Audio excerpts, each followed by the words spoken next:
Amen. Praise God. Sound check. Praise.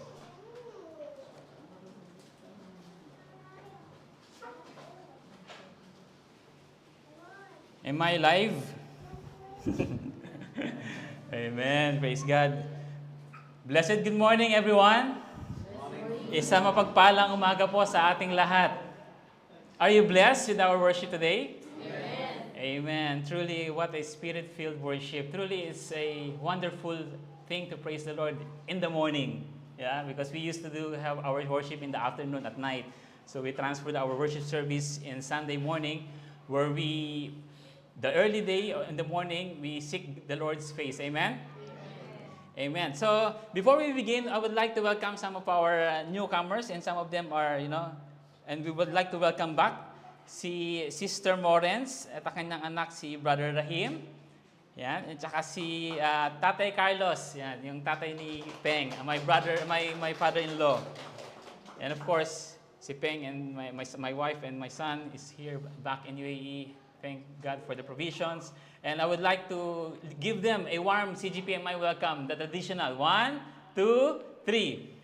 Welcome! Welcome po sa ating CGPMI Church Service. Sa mga bago po, CGPMI stands for Christ Green Pasture Ministry International. This is a non-sectarian, Bible-based, full gospel Christian church. Okay? Wala po tayong tinataas dito kundi ang pangalan ni Jesus. Amen?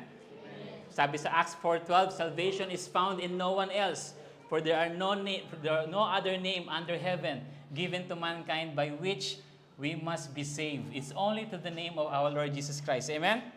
Amen. Today is Easter. Yan. Ang muling pagkabuhay ng ating Panginoong Jesus. The day that we celebrate the resurrection of our Lord Jesus Christ and our Savior. And our message for today will be short but concise, mga kapatid. So, without further ado, our text for today is from the book of Luke. Book of Luke, chapter 24, verse 6. So maikli lang mo po ito. So may I invite everyone to stand up in reading of God's precious word. In reverence in reading of His word. Luke chapter 24 verse 6, and I'll be reading in NIV version or New International Version. Sabi po dito, He is not here. He has risen. Amen? Can we give a big clap offering to our living God? Hallelujah. Let's bow our heads and pray. Heavenly Father, we come before you this morning, Lord. Truly, you're amazing, Father. Because our Redeemer lives. Thank you, Father, for this morning. Lord, as we come before you, we humble ourselves, kneeling our hearts to you, Lord. We may have any reservations right now. We have some problems, difficulties in our relationship, in our family, or any kinds of problems we may face right now. Lord, help us, Lord, to set aside at this moment, Lord. Help us, Lord, to focus on you, the giver of life. As today, Easter, it reminds us for a new horizon, Panginoon, Lord. It reminds us of new beginnings, Panginoon, Lord, that only will come from you. Thank you, Father, for what you have done in the cross. And thank you for raising back again, physically from the grave. And because of that, we live, Panginoon, Lord. Because you live, we can face tomorrow. Thank you, Father God. Thank you, Holy Spirit, for your presence. Lord, just hide me behind the cross. Ikaw lang po ang maparangalan ko ngayon sa lugar na ito, Panginoon, Lord. Ikaw lang po ang madakila. Cover me with your precious blood. Let me speak what you want me to speak, Panginoon, Lord. And let me not to speak what you do not want me to speak, Lord. Guide my lips, be with me, Lord, and I need you, Lord. Apart from you, I cannot do nothing. So this is our prayer. Let your will be done this morning. In Jesus' name, everybody say, Amen, amen. You may be seated, please. Our title for our message for today is The Resurrection. The Resurrection. But first, I would like to greet each besides you a Happy Easter. Batiin po natin ang isa't isa. Happy, Blessed Easter. Happy Easter po. Okay? The Resurrection, the title. Okay? We all know the movie The Passion of the Christ, directed by Mel Gibson. Di pa po ba? Alam po natin yan. Who among you have watched this movie? Taas po ang kamay. Ayan. Sino po rito hindi pa nakapanood ng movie? Taas po ang kamay. Amen. So we all know what happened, no? And covered, we know what happened to the Passion of Christ when we watch this one. This is the last 12 hours. It depicts the last 12 hours of the life of our Lord Jesus Christ, the Passion. And we discussed this last few weeks ago about how he agonizes, in the Garden of Gethsemane. Paano siya, the moment of his agony when he was praying to his Father. We explained that briefly. So we all know what happened and covered that in the last preaching. So now Mel Gibson is now working on a sequel. Meron pong sequel si Mel Gibson. And I believe the title is The Resurrection. Okay? The title is The Resurrection. So before we begin with our message for today, mga kapatid, let me read the whole context of our text this morning. Kasi maliit lang po yung binasa natin eh. So in order for us to have a broader idea kung ano ba talaga yung whole context, let us read the whole verse po from Luke chapter 24, verse 1 to 8. It says, in verse 1, "Now on the first day of the week, very early in the morning, they and certain other women with them came to the tomb bringing the spices which they had prepared. But they found the stone rolled away from the tomb. Then they went in and did not find the body of the Lord Jesus. And it happened, as they were greatly perplexed about this, that behold, two men stood by them in shining garments." Now, before I continue with this next verse, just a small trivia, mga kapatid. That's those people that I highlighted in the verse, mga kapatid. The stone was not rolled away to let Jesus out. I will repeat, the stone was not rolled away to let Jesus out. If you remember in John 20 verse 19, the apostles, the disciples were so afraid. They were hiding. They were in a small room and the door was locked. Why? Because they were afraid. They were scared of the Jewish leaders. And suddenly Jesus Christ appeared in the midst of them. Amen? He appeared. What does it tell us, mga kapatid? It tells us that Jesus Christ, in His resurrection body, mga kapatid, Jesus could pass through the material barriers. Amen? So why? Why does the need to roll the stone? Kung kaya naman palang mabuhay ni Jesus Christ. Why? The stone was rolled away so that the others could see in and be persuaded that Jesus Christ has risen. Amen? In fact, while Mary and other women, nung pupunta na siya, they were very in a hurry in the next morning. They were asking themselves, who will roll away the stone for us? Because these are women. And they know it was locked by a big stone. Sino kaya magbubukas who will roll the stone away from the door? Di ba? But Jesus made it easier for them to see the empty tomb. That's the first trivia. Second, once the woman saw the stone rolled away and the tomb was empty, their immediate reaction was, they were greatly perplexed. Nagulat sila. They were puzzled. They were confused. They're asking, how come? Why? Because they did not expect an empty tomb. Alam nila, Jesus Christ was buried in that tomb. So they did not expect that that the tomb was empty. In fact, the reason why Mary brings spices was to complete the burial ceremony. Yung burial properly. As you know, mga kapatid, si Joseph ng Arimathea and Nicodemus, they were the one who buried the body of Jesus Christ. They are the one who put the, spices, those mirrors, as per the Jewish custom. Si Joseph ng Arimathea and si Nicodemus. And during that time, the Mary and all the ladies were there. And nakikita nila what they're doing what Nicodemus doing. So alam nila that they knew that they need to complete and give proper burial for Jesus. That's why in the next morning, early in the morning, they woke up very early and they bring spices to complete proper burial. So they did not expect an empty tomb. Okay, this shows that the resurrection accounts cannot be a product of wishful thinking or hallucination. Okay? Some people think agnostic, those atheists, they view as that, mga kapatid. Okay? Continuing on the next verse, in verse 5, sabi rito, "Then as they were afraid and bowed their faces to the earth, they said to them, 'Why do you seek the living among the dead? He is not here, but is risen.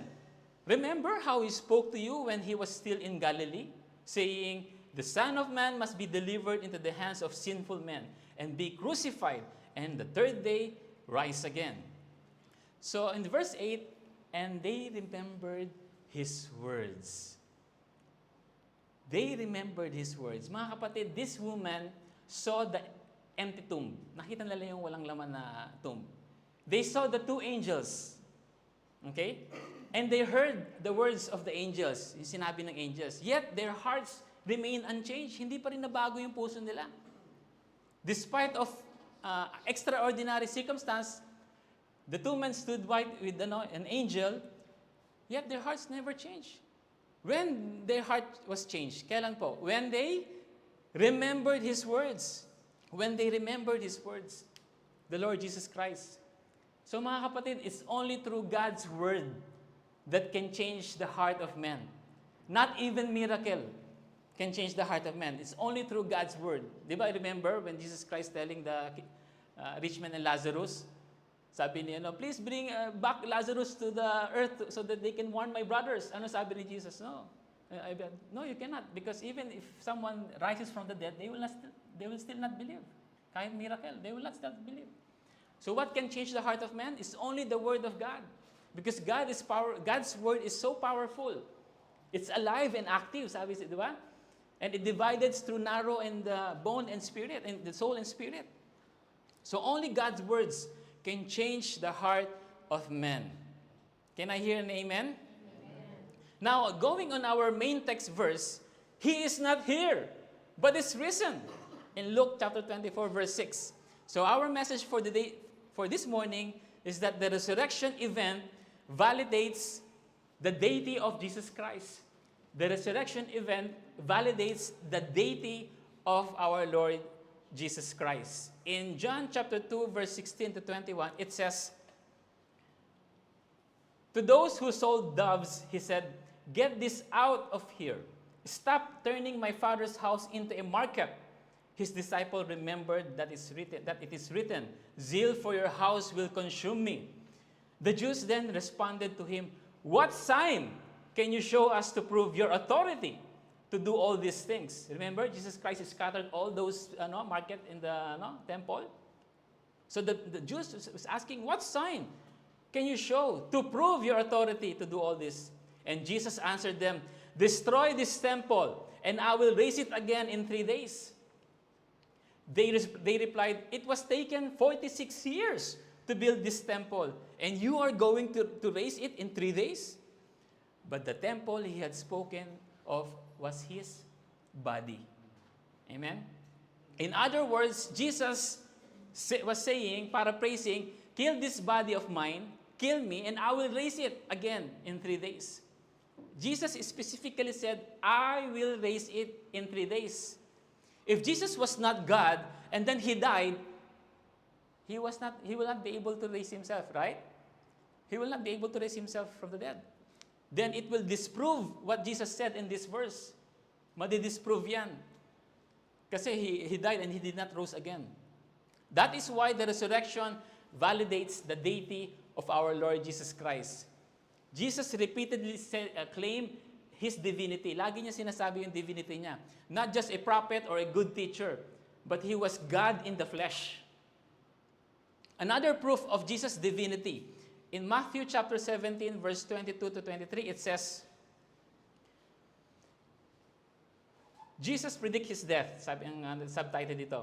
When they came together in Galilee, He said, referring to Jesus, He said to them, the Son of Man is going to be delivered into the hands of men. They will kill Him, and on the third day, He will raise to life. And the disciples were filled with grief. Mga kapatid, no other religious figures can predict their own death and even resurrection. But only Jesus Christ predicted His own death and His own resurrection. Only Jesus Christ. Not only He predicted, but He fulfilled it. Sinakatugparan niya kung ano yung sinabi niya. He fulfilled it. Because what He said, is a word that is alive. It will come to pass. Di ba? It will come to pass. Heaven and earth will pass away, but my word will not pass away, sabi ni Jesus. His word is very powerful. On our second point, the resurrection event validates the salvation offered to all mankind. The resurrection event validates the salvation offered to all mankind. So in John 14, verse 6, it says, I am the way, the truth, and the life. No one comes to the Father except through me. Now, because of the resurrection, everything Jesus said, everything Jesus did or done is trustworthy. Isa itong pakinabang na pagkakatiwalaan. Amen? Why? Bakit? Because of His resurrection. Because of His resurrection. So we must believe what Jesus says. Kung sinabi niya, I am the way, ako ang daan, I am the truth and the life, no one comes to the Father except through me. We must believe Him. Because He is the only one who was resurrected from the dead. He is the only one. You must believe Him. And when Jesus said in John chapter 3, verse 3, sabi niya rito, except a man be born again, he cannot see the kingdom of God. Jesus said this. So you must believe Him. You must believe Him. What does it mean to be born again? You know, your spirit is dead towards God, you know. Initially, your spirit is dead towards God because of your sinful nature. And born again means to be made alive spiritually by God. You must be born from above. You know, kailangan mayroong pagbabago sa puso. Kailangan mayroong pagbabago sa puso. God will give you a new heart. Why do you need a new heart? Because the Bible says that the heart is deceitful above all things. Diba? Who can know it? It's above cure.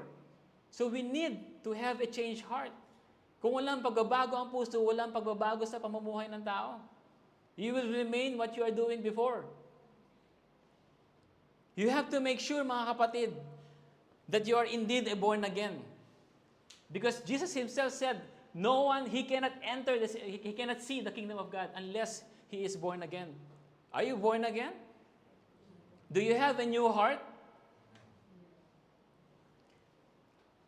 You have to make sure, mga kapatid, because if there is still sin in your life, and if you still commit sin in your life, or yung lifestyle mo, living a life of sin, and you know consciously, yung ginagawa mo, it's not pleasing in the eyes of the Lord. Alam mo, mali yung ginagawa mo, but still, you're continuing to do that without conviction, without remorse. But be careful, mga kapatid. Be very careful. Walang repentance. Be very careful. Because I have to warn you, sabi sa Matthew chapter 7, verse 21, not everyone who says to me, Lord, Lord, will enter the kingdom of heaven, but only the one who does the will of my Father who is in heaven. You see? I'm sorry to say, even if you are calling Lord, Lord, if you are praying, if you're attending the church, there's no assurance that you will enter heaven. This is really a scary verse. Every time I read this one, this is really scary. Because people thought that even they're attending, giving some, to the church, think that they're already saved. But only, again, I will repeat, not everyone who says to me, Lord, Lord, will enter the kingdom of heaven, but only the one who does the will of my Father in heaven. The last sharing we have during our prayer meeting, in one of the churches in Philippines, the father and son are involved in the church ministry. Involved po sila sa church ministry. And they've been attending for some time, I think for a very long time. Okay? The son got involved in a fight or in small altercations sa eskwelahan. Okay? With fellow students. And what the father did, to get even, para makaganti ba, he went to the school and assaulted that fellow student. Inassault niya. This father and son who is being ministry in the church. Okay? He assaulted the student. When the board of elders came to know yung issue na ganun yung ginawa nila, and since both of them are ministering to the people, they're standing in the church, in the pulpit, they were given to temporary step down, just cool down, and I think disciplinary action. They were advised to step down. And they took it negatively, mga kapatid. Sabi, kami na nga yun agrabyado kami pa yung may kasalanan. And you know what happened? after the disciplinary action by the elders, the family clan, not only the father and son, because the whole family was attending the church, pinsan, brothers and sisters, father and the parents, they all left the church because of that incident. Because of that incident. You see? The Bible says only those who does the will of my Father in heaven. Do you think the father and son and the whole family did the will of God in their life? Ginawa ba nila yung will ng Diyos sa buhay nila? Ginawa ba nila? Do you think? What is the will of our Father in heaven? Ano nga ba will ni Lord na dapat mong gawin o sundin bilang isang Kristiyano? God's will is for you to live a holy life. Kailangan mamuhay tayo ng banal. We need to live a holy life. Because without holiness, you will not see the face of God. Hindi mo makikita ang mukha ng Diyos. Sabi sa Hebrews chapter 12 verse 14, it says, make every effort to live in peace with everyone and to be holy. Without holiness, no one will see the Lord. You see? Did what God's will for their lives? Anong will ni Lord? Make every effort to live in peace. Did the Father did the same what Jesus, what this Hebrew says? Live in peace? They did not live in peace. He assaulted the fellow student. How come that you're standing there, you're being ministering to the people, years ka nang umattend sa church, yet you live a life that's as if you're an unbeliever. So it's true. Not everyone who calls me Lord, Lord will enter the kingdom of heaven. Totoo po yun. Many people are deceived that they utter small prayer, I accepted you, Lord, and as my Lord and personal Savior, ligtas ka na. No. There must be a change of heart. There must be a regenerating of heart. Kailangan may pagbabago sa puso. You should not continue to live in sin. Because, the moment you really surrender your life to Jesus Christ, the Holy Spirit will come to you. And He will guide you. Diba? Sabi nga sa Ezekiel, I will give you a new heart. I will remove the heart of stone. I will give you a heart of flesh. And I will put my spirit upon you, and I will cause you to follow all my decrees. If these people, the father and son, and all the clans were truly genuine, gave their life to Jesus Christ, we receive the same spirit. They will act accordingly. According to God's word, according to God's will, not according to their flesh. Gusto kasi nila makaganda. You see, in Philippines, there's so many road rage, di ba? Grabe, di ba? Because of this patayan, saan ba yung nangyari? The one I watch, yung Polo. Because of the heart is not regenerated. Just a simple story, give way. Live in peace, mga kapatid. Make every effort to live in peace. Because they did not follow this one, he causes his own life. Patay. So we must live according to God's will. You have to assess your heart, mga kapatid. Not because you're sitting there in the pew, thinking that you have this. You can assess your heart. You and God alone can assess if you have the right relationship with the Lord.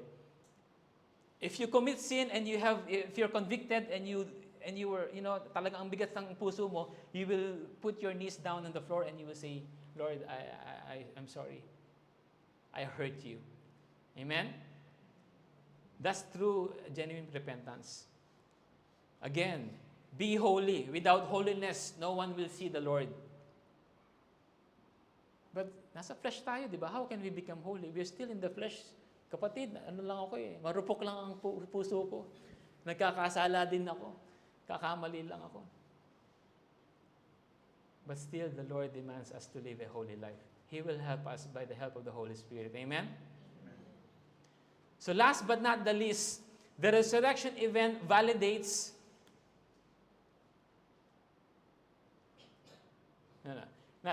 I have another verse. The another verse is 1 John chapter 3 verse 9.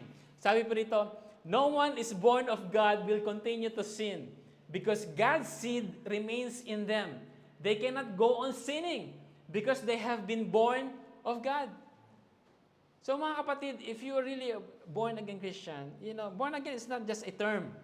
It's a professing in your personal life that you give your life to Jesus Christ genuinely.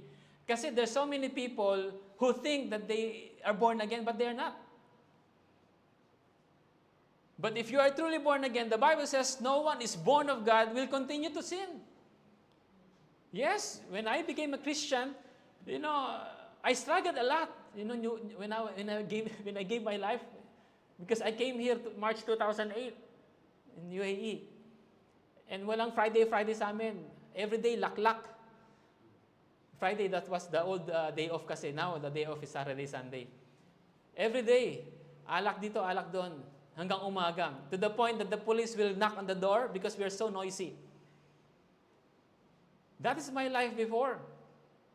And if I continue living in that sin, will I be still in this, No. Because the Bible says when you give your heart, you are born of God. You will not continue in sin. Life is really, it's really tough. Especially those who are before an unbeliever, who live a life of yung secular life. Really, it's a tough life. It's hard for me. When I gave, I have to relinquish, I have to give up all those things. I have to give up those things. I have to come to the light. I don't have to go to the dark. I have to come to the light. And I noticed that, mga kapatid, I noticed that every time we, people, when they come to know that I'm born again or Christian or whatever, they stop communicating with me, They don't want to be involved. They don't want to, Even when there's one guy, some of them already knew, who is going with me in the office, free yung transportation niya kasi sumasabay siya sa akin. He stopped going with me in the car. I said, why? I said, bakit? Sayang naman, you have to pay for your, same office naman tayo, same company naman. No, it's just personal reason. So why? He don't want to hear the music in the car, or he don't want me to, share, because he attended the anniversary sa Abu Dhabi. He attended. After that preaching, he did not come with me in the car. He texted me, bro, hindi na ako sabay. So why? And I remember Pastor Nesty saying that before in the company, saying that his colleague doesn't know that he's a pastor. But when they came to know that he is a pastor, they start distancing himself. Ayaw na nila makipag-usap. Ayaw na. And even Brother Leo, he has a group of friends in WhatsApp group, etc. When they came to know that he is attending church, he became born again, they stopped also communicating. Why? Yes. Jesus is the light of the world, di ba? I have come to give light. But men love darkness. They don't want to be in the light. Why? Because their deeds will be exposed. Kasi hindi na sila pwede magsalita in front of us with green jokes, etc. They cannot say anything, because we know that we will be, And when I became a Christian in 2013, all my friends still inviting me to, drinking session. I said, no. I said, I attended pa rin kasi I am the one who's, okay, nagtitimpla lang But I am not drinking anymore. Ako lang taga-ubos ng pulutan. So when they ask me, why, what happened? Because 2008, 2013, for 5 years, I've been drinking with them. All of a sudden, they ask why. Because, I remember the Lord that, whoever denies me, I will deny him in my Father in heaven. So I said, I gave my life to Jesus. Ooh, corny. That's part of bullying, no? Yes. There's no in-between kay Lord. If you want to, sabi nga, di ba? You cannot serve two masters.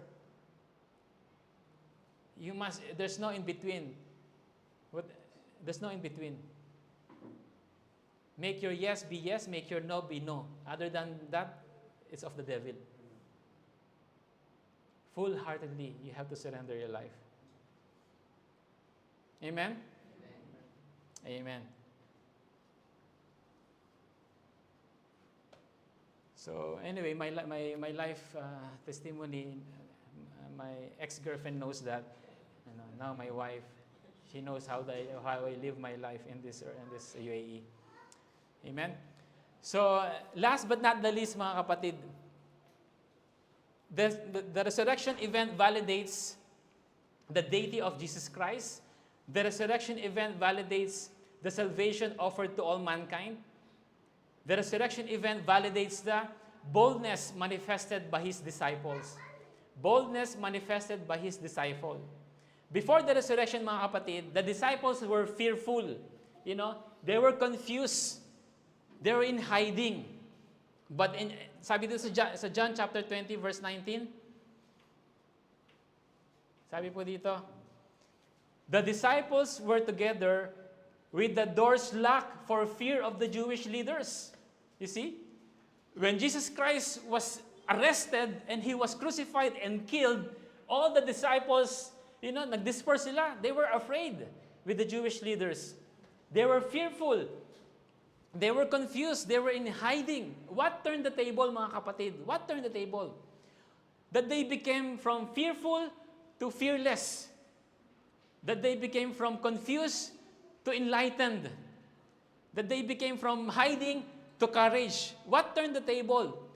You know why? It is because of the resurrection. Because of the resurrection. They saw physically their risen Lord. Nakita nila ng mata nila that they see the risen Lord, Jesus Christ, physically. And because of this spectacular event, mga kapatid, they changed the world. They turned the world upside down because of their boldness. Amen?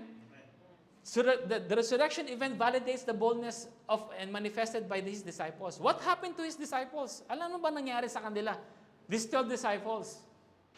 So, in just summary, mga kapatid, James the Greater, di ba? According to the book of Acts, in 12 verse 1, sabi rito, about that time, Herod the king laid violent hands upon some those who belong to the church. He killed James, the brother of John, with the sword. So all those people, all those disciples died in a not simple death.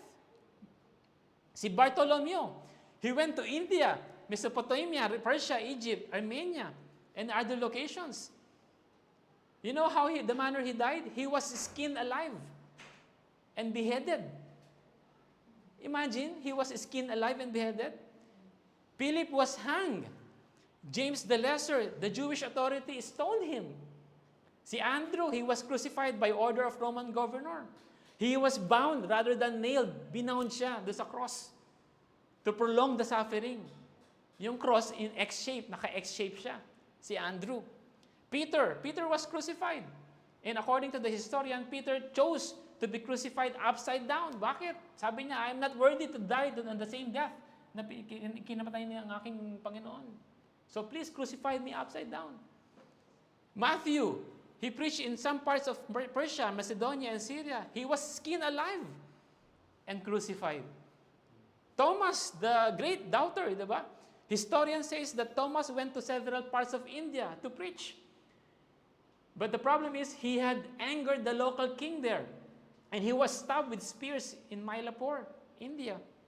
Today, Thomas has a strong following in India with the group calling the Thomas Christians, St. Thomas Christians. Si Jude, he was martyred in Beirut, Lebanon. He was crucified and shot with arrows. Imagine, he was crucified while still alive, you're shooting arrows. Imagine the manner of death these people had gone through, mga kapatid. Simon, he was sawn in pieces. Matthias, the replacement of Judas, tradition says he was crucified in Ethiopia. Another say he was stoned and beheaded in Jerusalem because there's no historical account for Matthias. And John, he is the only disciple who did not suffer martyrdom. He died with an old age. But can you imagine, mga kapatid, apostle will not die for a lie. Apostle will not die for a lie. They will not fight until the end. Kalokohan nyo kung kung alam nilang hindi totoo, they will not give their life. The reason why they turn the world upside down is because they see the risen Lord.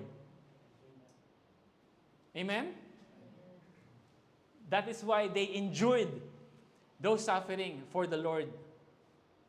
They want to partake in the suffering of our Lord Jesus Christ. Why? Because they see the suffering of our Lord Jesus Christ and they see the resurrected Jesus Christ. Amen? Kayo ba, are you willing to lay down your life for something that is not true? Are you willing? No, di ba? Of course not. This is the most and the greatest event in the history of the world. The resurrection. Everybody is singing, hallelujah! Jesus is alive. And some of us is living as though Jesus is dead. No, Jesus is alive. You can come to Him in boldness, from the grace of throne. He is near to you, mga kapatid. So before I end my message, I would like to give you a short illustration. We as OFW, we always ride an airplane, di ba? We get used to it every time na may annual leave, and some of our brethren will come to us and ask for prayer, for safe flight, di ba? Safe traveling mercy, and we do pray for them, di ba? And one day, you arrive at your airplane and you take your seat, and you were assigned sa seat sa window. Nasa window seat ka. And when you open the window, this is what you saw. This is what you saw. Will you still fly that airplane? Will you still risk your life? Will you still risk your life when you saw this kind of aircraft? Will you still stake your life? No, right? Why? Because your life is at stake. Andun yung buhay mo. I will not, I will stop. Even nasa air pa lang, gumagalaw pa lang, I will ask the pilot, please, I want to board down. I want to get off. Why? Because your life is at stake. Your life is at stake on that. You will not reach 100%, you will not reach in the 99% of you.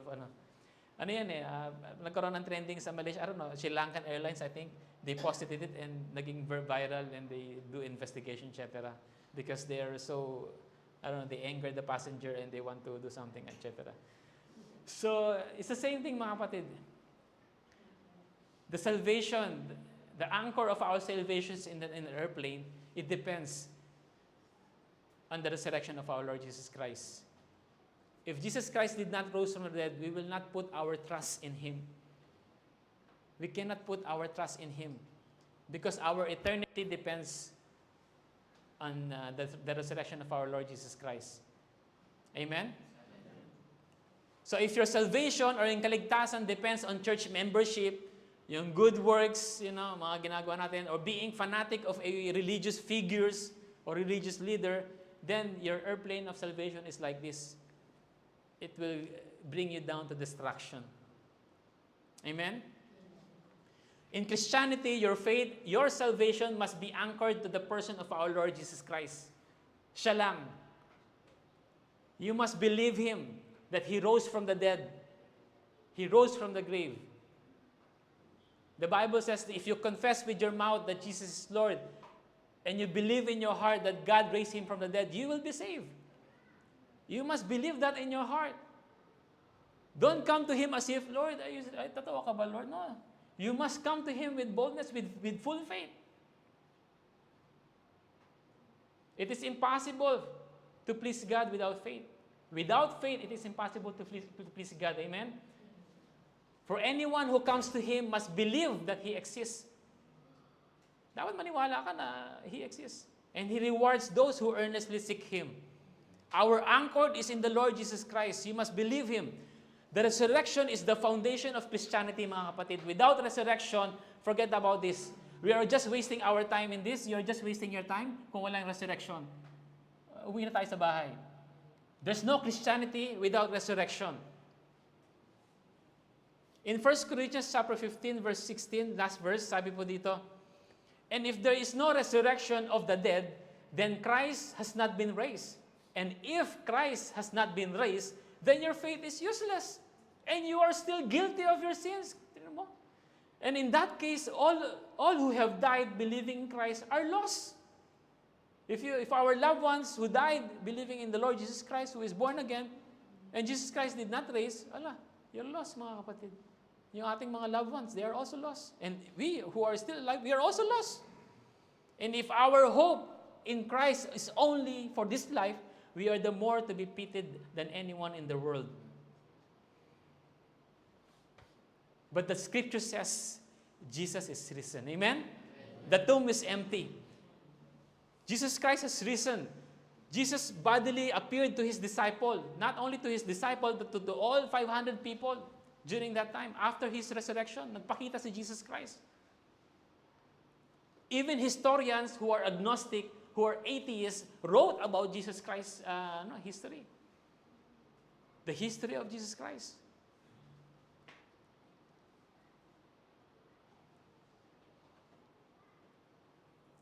So mga kapatid, if you do not believe that Jesus Christ rose from the dead, then useless. There's no faith in your heart.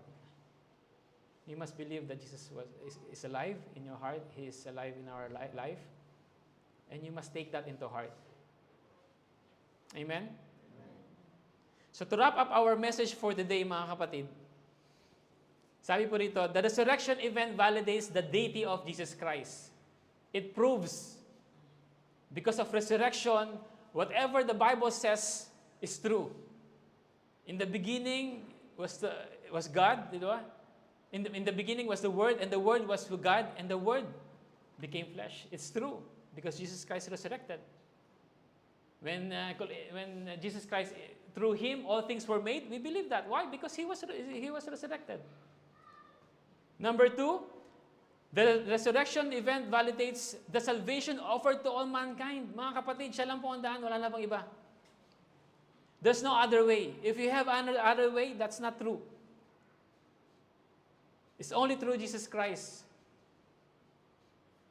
And some people, sad part, that they are not believing that Jesus Christ is the only way. They made all these ways and means to reach God. Kaya maraming religion eh. They are trying to reach God. They're trying to please God.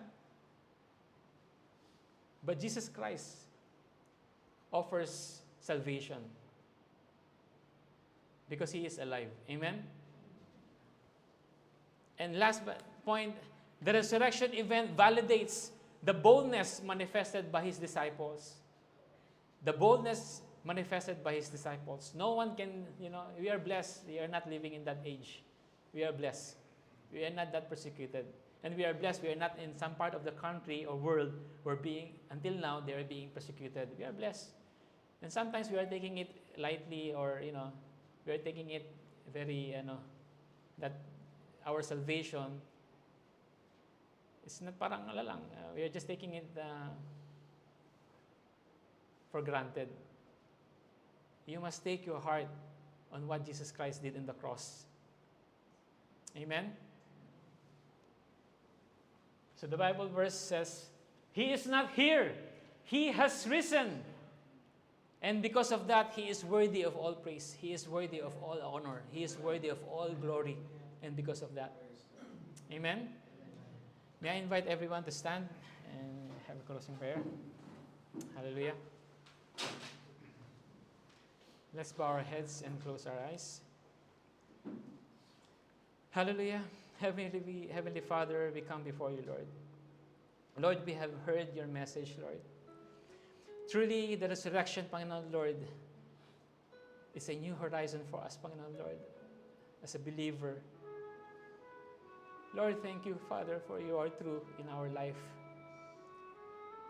Thank you, your words is so powerful in our life. Only through your word, Panginoon, Lord, can change the heart of men. So as we have heard your word, Panginoon, Lord, help us, Lord, to assess our hearts before you. Help us, Lord, where we stand in our relationship with you, Father. Are we still feel convicted if we did something wrong or not? Help us, Lord. Put your Spirit upon our life, Panginoon, Lord. Change our hearts, Lord.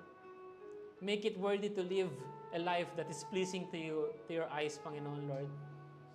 Cleanse our hearts, cleanse our minds, cleanse our lips, Panginoon, Lord. Give us your righteousness, Panginoon, because we cannot do on our own, Lord.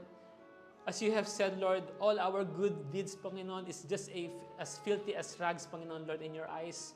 So we want your righteousness to put in our life, Panginoon, Lord, because of what you have done in the cross of Calvary. Thank you for shedding your blood in the cross, Lord, for taking the penalty of sin on our behalf, taking the punishment on our behalf, for dying on our behalf, Lord. Thank you for what you have done, Lord. Help us, Lord, to live a life that is pleasing and honorable to your sight, Panginoon. Make our life a living sacrifice, an aroma to your sight, Lord. So that when people see us, Panginoon, Lord, they will not be stumbled, Lord. They will see the light that in us, Panginoon, Lord.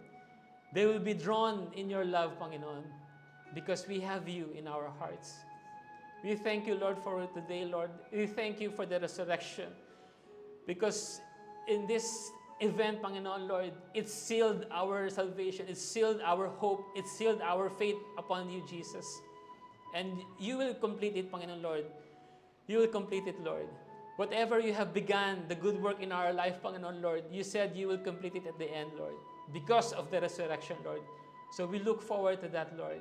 And we know and we believe, Lord, that even though we die in this place, in this earth, Lord, we will be resurrected like you, Lord. Thank you, Father, for the hope, for the blessed hope that we have. And we ask and pray, Lord, that we have to share this hope that we have in other people, Lord. So they will see also, Lord, your goodness, Lord, for what you have done in our hearts. Help us, Lord, to share this to our brethren, sa mga unbeliever, Lord, so that they will be also partaker of your goodness, of your salvation. Thank you, Father God. We bless your name today, Lord, and we entrust to you the rest of the service. And this is our prayer in the mighty name of Jesus. Amen and amen.